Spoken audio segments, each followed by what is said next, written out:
একেবারে নরম তুলতুলে স্পঞ্জি কাঁচা আমের রসগোল্লা, যা খেতে ভীষণ ভালো হয়। বাড়িতে বানিয়ে দেখতে পারেন, কারণ এখন তো প্রচুর পরিমাণে কাঁচা আম পাওয়া যায়।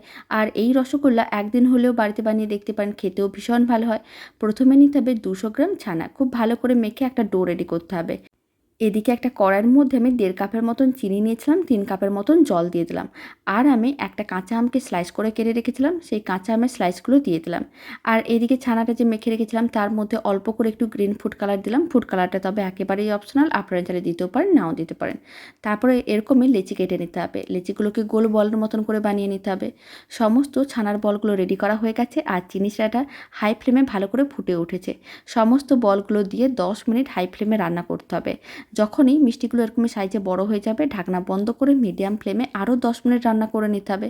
তাহলেই রেডি হয়ে যাবে দারুণ স্বাদের টক মিষ্টি কাঁচা আমের রসগোল্লা, যা বানানোও একেবারে সহজ আর খেতেও ভীষণ ভালো হয়।